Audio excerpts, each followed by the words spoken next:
empat ulama membaca kepada satu ayat yang berbunyi laqad kana lakum fi rasulillahi uswatun hasanah. Laqad kana, sungguh ada, lakum bagi kamu semua, fi rasulillahi, di dalam diri Rasulullah, uswatun hasanah, adapun suri teladan hasanah yang baik. Al-Ahzab ayat 21. Empat ulama membaca ayat ini ya. Ini karena latar belakang yang berbeda, bisa berbeda. Ini ayatnya luar biasa. Ayat ini baik. Laqad kana lakum fi rasulillahi uswatun hasanah. Sungguh ada bagi kamu di dalam diri Rasulullah adapun suri teladan yang baik. Nah sekarang dari ayat ini orang mau mencontoh Nabi. Ini bisa agak sama. Contoh Nabi. Nah seperti sama dengan sekarang. Bagaimana mencontoh Nabi? Ini kan berbeda-beda. Ya, Nabi itu mau dicontoh secara material persis, atau yang dicontoh itu substansinya. Nah ini loh, substansi itu kan intinya ya. Nah ini jadi perdebatan panjang bertahun-tahun sampai hari ini di kalangan umat Islam bagaimana mencontoh Nabi Muhammad gitu loh, ya apa enggak? Yang satu mencontoh dengan Nabi Muhammad masalah pakaian ya, harus pakai jubah, pakai ini. Keliru apa enggak? Tidak keliru. Gitu ya. Yang satu bilang, oh enggak. Nabi Muhammad pakai jubah karena di Arab memang pakaiannya jubah. Jadi Nabi Muhammad itu menyesuaikan dengan kondisi Arab. Jadi kalau mau mengikuti Nabi Muhammad bukan pakai jubah. Kalau di Jawa pakai belangkon. Karena budaya Jawa adalah belangkon. Maka muncul umat Islam pakai belangkon dengan dalil mengikuti Nabi Muhammad. Ayo bagaimana kamu? Ya apa enggak? Ikan enggak? Yang satu dengan dasar mengikuti Nabi Muhammad pakai jubah, gamis, pakai surban. Yang satu enggak. Kalau nyontoh Nabi Muhammad bukan begitu. Kenapa Nabi Muhammad pakai? Sebelum ada Nabi Muhammad, jubah sudah ada. Kenapa Nabi Muhammad pakai jubah? Ya, Nabi Muhammad itu tidak mau beda dengan secara frontal dengan bangsanya. Adat-adat yang ada di situ selama tidak bertentangan dengan agama jadi ikuti oleh Nabi Muhammad. Karena Nabi Muhammad itu pemimpin yang harus bisa mendekati umatnya sesuai dengan keadaan umatnya. Nah, maka kalau kita itu aja. Kalau mau mencontoh Nabi Muhammad, kalau Jawa pakai belangkon. Kalau di Amerika pakai jeans, pakai baju Levi's. Nah, itu ya. Kalau di mana? Di Papua. Nah, lain lagi. Nah, akhirnya begitu. Nah, ayo, yang satu pakai jubah, alasannya mencontoh Nabi.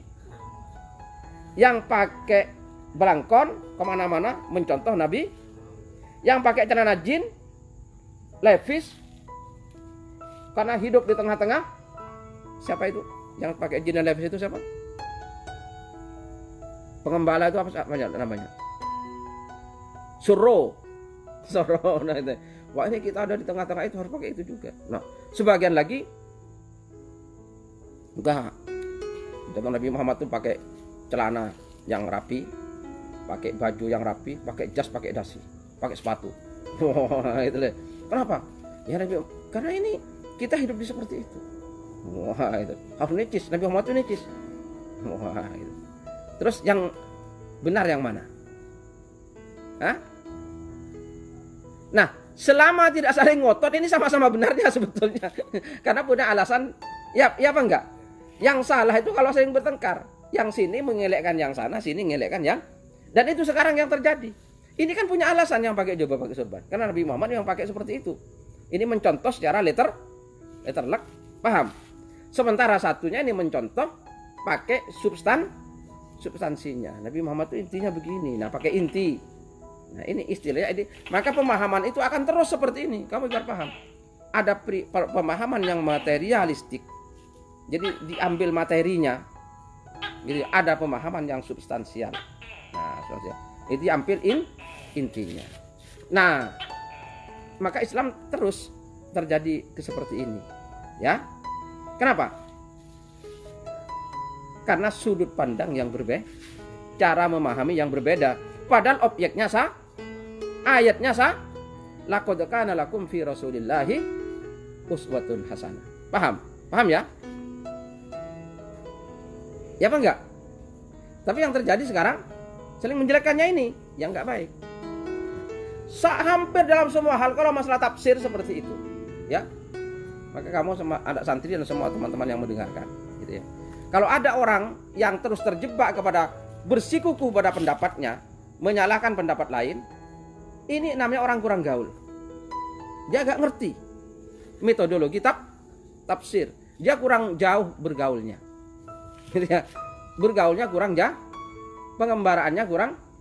Ibaratnya hanya pergi ke pasar Ngangkruk, gak pergi ke pasar Malioboro. Nah, itu ya, orang seperti itu. Jangan ikuti kamu orang seperti itu, ya.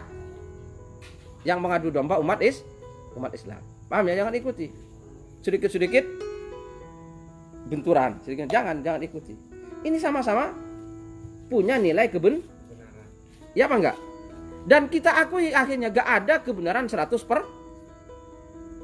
Apa yang pertama benar 100%? Yang pakai jubah pakai anu. Dia mengandung kebenaran. Ya apa enggak? Tapi tidak 100%. Yang kedua, mengandung tapi 100% apa enggak? Yang 100% itu besok kalau di akhirat tanya kepada Rasulullah, menipun nih Kanjeng Nabi. Hanya Kanjeng Nabi bilang enggak apa-apa, saya tidak penting kalau hanya itu. Kok gitu kan, yang penting kamu jadi wong api, paling hanya digitukan oleh Rasulullah. Paling Rasulullah hanya ketawa. Opo iki yang iki. Koyok ngono kok gawe apa? Gawe ribut. Ya apa enggak? Paling hanya seperti itu. Nah, yang diributkan umat Islam sekarang tuh paling oleh Rasulullah hanya diguyu maksud sedih. Rasul guyu opo wong-wong iki kok koyok ngono. Gitu aja.